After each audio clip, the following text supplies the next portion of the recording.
Continuamos, en otras palabras, primera edición, y vamos ahora al tiempo que habitualmente los jueves dedicamos a compartir con representantes del Instituto Sescos, el Centro para el Estudio de las Sociedades Abiertas.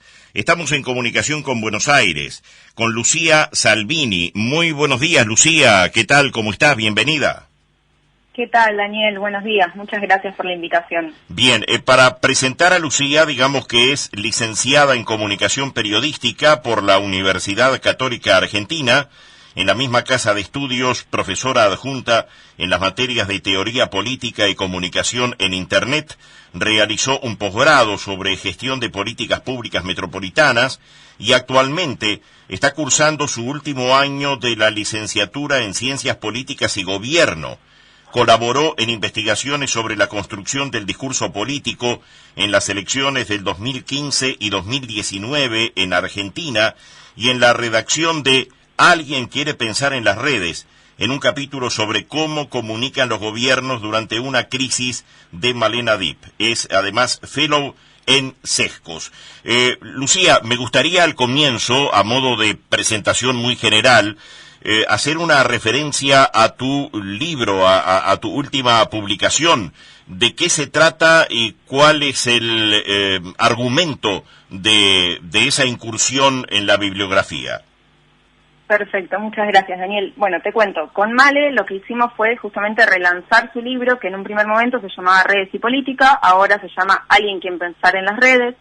Esto más que nada, justamente la importancia de las redes para generar una estrategia de comunicación de los políticos, que lo importante no es vender un político, sino justamente lograr que los usuarios, que el electorado comparta nuestras ideas, comparta lo que nosotros hacemos, no el tema de vender a un candidato, no es un producto que está en el mercado. Y justamente la última publicación en la que tuve el agrado de participar, lo que hicimos fue estudiar cómo comunican los gobiernos durante una crisis. La realidad fue que la conclusión muy poco grata a la que arribamos es que realmente desde la gestión no se comunica bien, lo que trae aparejado un montón de problemas que incluso pueden terminar en una crisis de autoridad y legitimidad política muy grande. Una crisis comunicacional tranquilamente puede derivar en una crisis política y esto es como una primera conclusión que me gustaría destacar. Y después también a lo que me quiero referir como para una base es que justamente si nosotros entendemos la crisis desde la parte de la teoría de la comunicación como una situación a partir de la cual alguien puede cambiar su posición de poder, ya sea para bien o para mal, porque la realidad es que la crisis también puede tener algún efecto positivo en algún aspecto, también si los efectos negativos superan a los positivos, se puede dar este problema de autoridad del que hablaba antes.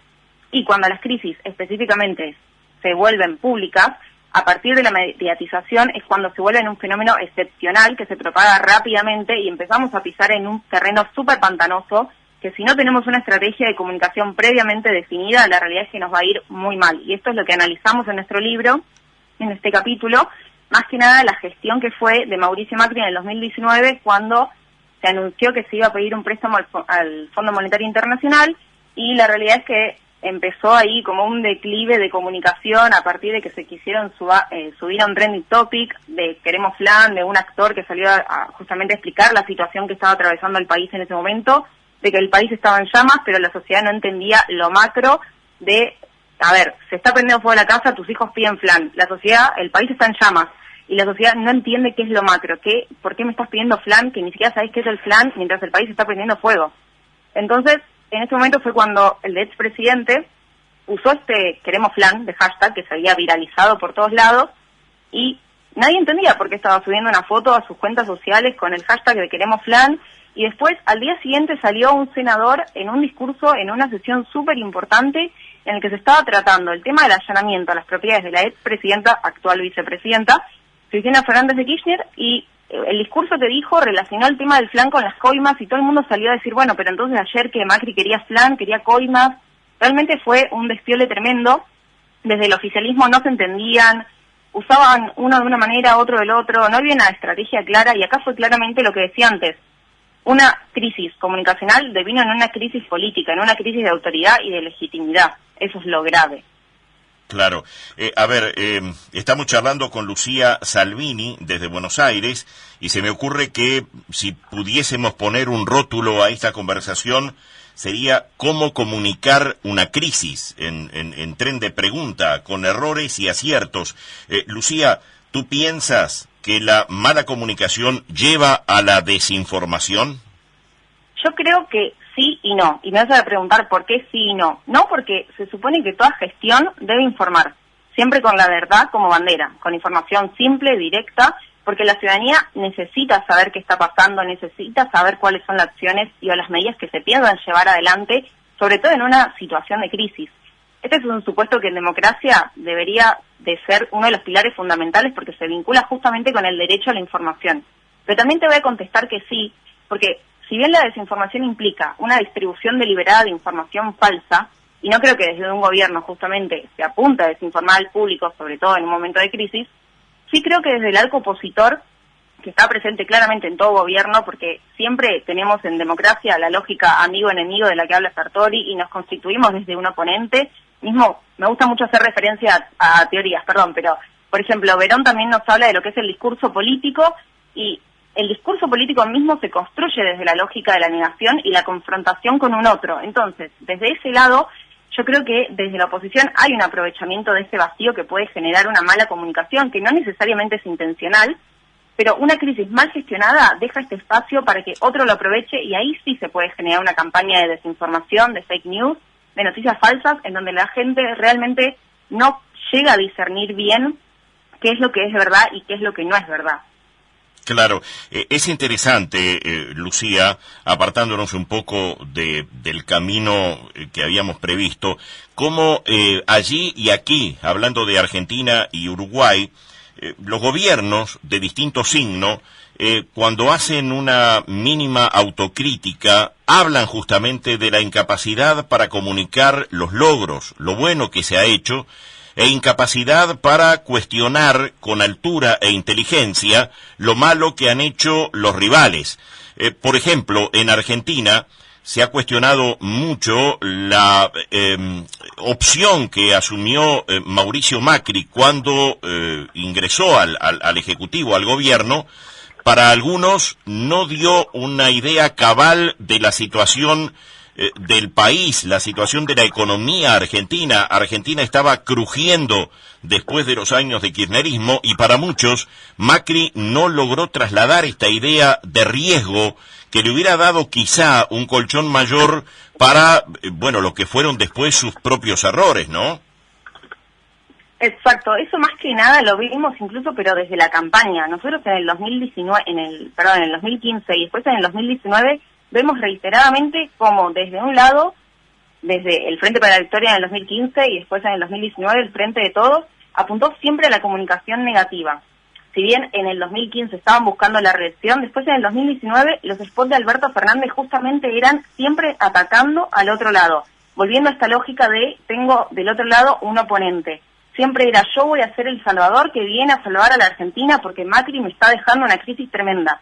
Y es totalmente cierto, Mauricio todo lo contrario, siempre como que apuntó a las obras, al vecino, a yo voy a hacer esto, voy a hacer lo otro, más una comunicación de promesa, una comunicación de positiva, de no me voy a contraponer en esta lógica antagónica de lo que sería mi oponente. Y la realidad es que son estilos distintos de comunicación. En una campaña se puede optar por una, por otra, pero la realidad es que justamente faltó el decir, hago un diagnóstico y presento qué fue cómo recibí yo el país, porque si lo vemos hoy en día, gran parte de las justificaciones que dan hoy desde el gobierno acá en Argentina es que están tratando de reflotar lo que dejó el gobierno anterior. Entonces, quizás sí faltó como un poco de comunicación negativa, si le queremos decir, pese a que obviamente tiene un montón de pros y contras, pero la comunicación positiva también tiene un montón de pros y contras. Entonces creo que es como buscar un equilibrio entre ambas, porque tampoco podemos ser un político naïf que pretende que todo va a ser color de rosa, porque no va a ser así. Claro. Lucía, ¿se puede trasladar lo que son los códigos de comunicación a nivel interpersonal a lo que es la comunicación, llamémosle política o institucional, o digamos, de campaña? Digo esto porque, en la relación interpersonal uno dice, lo que no quiero es que me mientan. Ahora, quien tiene a veces una verdad demasiado pesada, dice, yo te la comunico, pero te la comunico con determinado ropaje para que tú no te espantes de esta verdad que yo te estoy intentando decir. No sé si está claro lo que intento plantear, Lucía. Las claves, los códigos para la comunicación política en general, ¿cuáles son en contraposición a lo que esperamos de una relación con un vecino, con un familiar, con un amigo? Yo creo que en ese sentido la comunicación siempre tiene que ser directa. La comunicación en política es igual como pasó justamente con la gestión de Mauricio Macri. Él iba en el 1 a 1, iba al vecino, iba y explicaba la situación, pero faltó justamente la autocrítica referenciada a lo que él estaba recibiendo. Creo que siempre hay que ir con la verdad, por más que sea dura, por más que sea pesada, porque después la gente, si no está bien informada, no tiene la capacidad de discernir. La gente a partir de la información es justamente que puede formar un propio juicio. Si nosotros no tenemos información, no conocemos la verdad y no tenemos la capacidad después de ver si nos están mintiendo, si no, si las obras son verdaderas, si no. Mismo ayer, cuando presentamos el libro en un evento de la mano con Sescos y EMLAD y Enter Digital School, estuvimos hablando justamente de esto, de cómo los hechos objetivos se vuelven subjetivos en un abrir y cerrar de ojos y cómo se empieza a cuestionar hasta hechos que son concretos y reales. Entonces creo que hay que ir justamente siempre a la comunicación directa y objetiva, siempre hablando de datos. Bien. Lucía, para ir redondeando, ¿cuáles serían tus recomendaciones para combatir la desinformación en una crisis como, por ejemplo, esto que estamos viviendo con el coronavirus, con el COVID-19? Circula muchísima información falsa. Justamente, como te decía recién, desde Sescos estamos trabajando en un proyecto que cuenta con el apoyo de la Embajada de Estados Unidos en Uruguay y con la Universidad OR, que se llama EMLADI, que significa Media Literacy Against Disinformation, y justamente busca formar un pensamiento crítico en la ciudadanía para que no seamos víctimas de las noticias falsas, para poder tener esa capacidad de discernir en un contenido falso y uno que no lo es. También apunta a lo que es como la capacitación en torno al funcionamiento de los algoritmos, un tema que es sumamente importante y recontra interesante, y me gusta siempre plantear esta pregunta, ¿no? Como es medio abierta, pero ¿realmente los algoritmos contribuyen a confundir a las personas, contribuyen a la desinformación? Me refiero, a partir de los algoritmos, nosotros recibimos información compatible con nuestros propios intereses. Y esto también se conoce como lo que sería, por ejemplo, un sesgo cognitivo. Entonces, si nosotros únicamente vemos lo que queremos ver y nos vinculamos con la gente que sabemos que comparte nuestros mismos puntos de vista, entonces podríamos estar recibiendo noticias falsas disfrazadas por verdades de las cuales no estaríamos siendo capaces de advertir que lo son, justamente porque creemos que como es nuestro mismo entorno no nos van a mentir. Pero bueno, volviendo un poco a las recomendaciones, creo que 3 cosas súper importantes: siempre chequear la fuente o el autor de la que viene la información. Por ejemplo, están los famosos audios de WhatsApp que nos manda un amigo que se lo reenvió un primo de un conocido diciendo, por ejemplo, que esto real circuló, es una noticia que circuló, de que la vacuna del COVID estaba siendo financiada por Bill Gates para instalarlos un microchip a la gente para controlar a la humanidad. Y vos te quedás pensando como, no entiendo si me lo estás reenviando para que nos riamos o realmente hay gente que lo cree, pero realmente se difundió por todos lados. Entonces es sumamente importante chequear la fuente, el autor de donde viene la información. Otra cosa importante vinculada a la primera es verificar el contexto. Me refiero, la información nunca surge de forma aislada, no podemos tener un sesgo y mirar únicamente una parte, hay que entender el contexto, ver el panorama más amplio, y este ejercicio tiene que ser hecho con la total imparcialidad y sin prejuicios. Y después, esto también nos ayuda a entender un poco lo que es la relación del qué con el cómo y el por qué. Y la última clave que me parece muy importante es justamente la educación previa, esto que hablaba de la formación de un pensamiento crítico ciudadano, porque a veces se puede viralizar una noticia falsa y empieza a correr la desinformación y se vuelve una bola de nieve que es sumamente difícil de parar, y quizás la gente que recibió esa noticia falsa no recibe a tiempo la información correcta. Entonces, lo principal es seguir apostando a la alfabetización y cada vez que seamos más los que podemos contribuir a parar las noticias falsas a tiempo. Y justamente ayer, vinculado al tema del coronavirus, estaba leyendo un proyecto que está llevando adelante la UNESCO, sumamente interesante, lo pueden ver en la página de la UNESCO, y me quedé con una frase que me gustaría leer, que significa: si la información empodera, entonces la desinformación resta poder a las personas. El acceso a la información verificable y confiable hace que el derecho a la libertad de expresión sea significativo. Y creo que realmente esta frase lo resume todo. Fantástico. Lucía, una última reflexión. Da mucho miedo que además uno pueda percibir que hay usinas contratadas profesionalmente funcionando para entreverarnos la cabeza. Si a esto le sumamos el hecho de que nuestros sistemas educacionales están en un tobogán hacia abajo, que lamentablemente cada vez menos es la calidad de la educación y por ende menos la capacidad crítica de cada uno de los ciudadanos, estamos en problemas, ¿no? Sí, totalmente. Yo creo que aparte hoy en día es común, volviendo un poco a la política, volviendo un poco a la sociedad, porque también la política nos atraviesa a todos y forma parte de la sociedad misma, ¿no? Pero es tremendo, por ejemplo, en campaña el uso de los trolls, el uso de, bueno, lo vimos en la campaña de Donald Trump recientemente, la cantidad de noticias falsas que circularon para justamente desprestigiar a Biden. O sea, realmente está presente en todos lados, todo el tiempo. Hay que ser sumamente cuidadosos. Yo creo que es un ejercicio que hay que hacerlo todos contribuir un granito de arena y empezar a ayudarnos, porque es como vos decís, hay mucha gente que realmente no tiene esta educación y es sumamente necesario empezar incluso a sumarlo en las currículas escolares. Me parece que es muy importante formarlo desde chiquitos, ese pensamiento crítico, para poder discernir lo verdadero de lo falso. Me parece sumamente importante. Bien. Lucía, muchas gracias por atendernos, por la generosidad de compartir tu tiempo con nosotros. Felicitaciones por este libro y estaremos en comunicación en cualquier momento. No, muchas gracias a ustedes, fue un gusto. Muy bien, así hemos charlado con Lucía Salvini, que es, entre otras cosas, licenciada en Comunicación Periodística por la Universidad Católica Argentina.